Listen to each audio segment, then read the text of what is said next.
Control. We all want to have control, or at least some kind of control during the circumstances we find ourselves in. But what happens when we don't? How do we react to that? My name is Greg McDonald. I'm an elder at Fellowship Missionary Church, and I want to tell you about a time where I found things out of my control. It was back in the early 90s. I was owner of a business, and we were rolling. I had borrowed some money to get things going, but we were making payroll. We were paying all our loans on time, and I'd just come off a great week of production. I get a phone call from the bank, and they said they wanted to see me. Now, this is during the savings and loan crisis, and I knew that they were trying to move debt out of off their books. So they brought me in and said, "We want you to put more money in." I said, "I don't have it." I said, "If you want me more money, you might as well just take the keys." They said, "Hand them over." I was not expecting that, but I wasn't going to be deterred. So I grabbed some of my clients. I started all over again, and we're starting to build another business, doing the same thing I was doing. Well, during this time, my wife, Kathy, was not feeling well.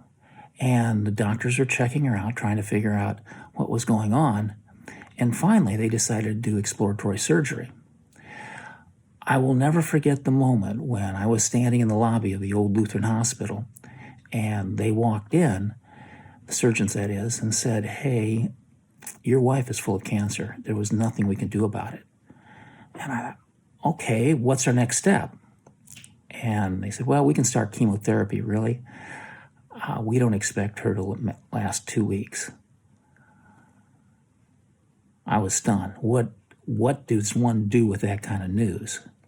I remember going over and huddling with her mother and father for a couple minutes and then excused myself, and I was out walking the streets around Lutheran Hospital, just trying to figure out what to do. We had 3 girls, 12, 4, and 2. Kathy was only 39 years old. This was not anything I was expecting at this moment. How do I provide for them? How do I take care of them? I like to be in control. There's nothing I could do with this. And finally, I just stopped, and I looked up to the heavens and said, "Lord, I don't have the strength. I don't have the wisdom. You've got to carry me through this." And at that moment, it was as if a burden lifted from my shoulders. And I felt that peace that defies all understanding. And I knew at that moment that Jesus was standing right next to me. It was a miracle in the way that I sensed this.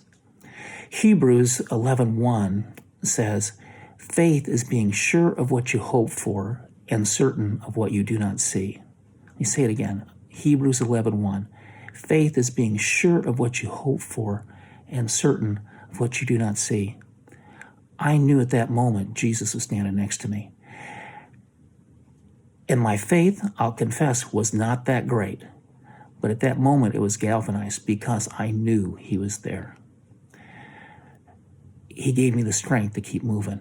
Now, the times coming up were not easy. Kathy, through prayer and just dogged determination, was not going to die.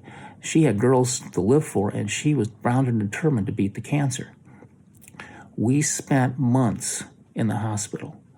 I would, every morning I would wake up, I would work there at my job. My mom would come over and provide dinner, take care of the girls. I would go up to the hospital. I would spend the evening and the night with Kathy, and then go home and start all over again. The insurance company that I had at that moment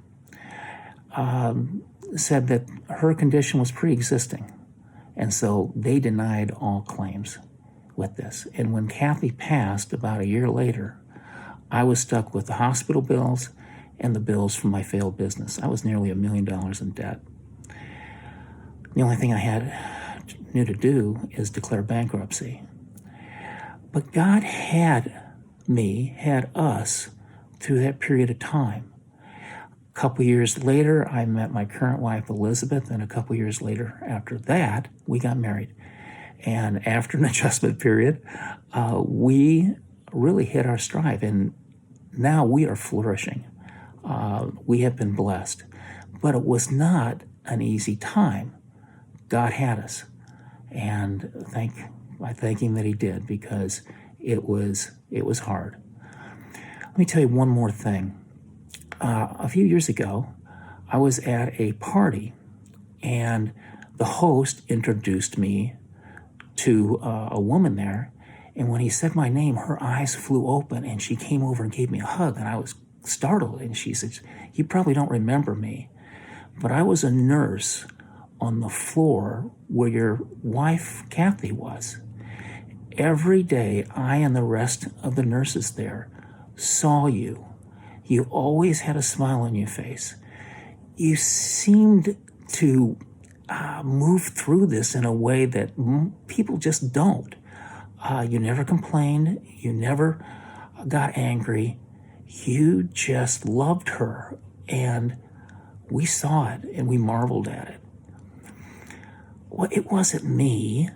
It was the Spirit of God working through me, shining His light. That's what they saw. And I tell you this story because we all have the opportunity to let His light, our light, shine during this time. Let it shine. Peace.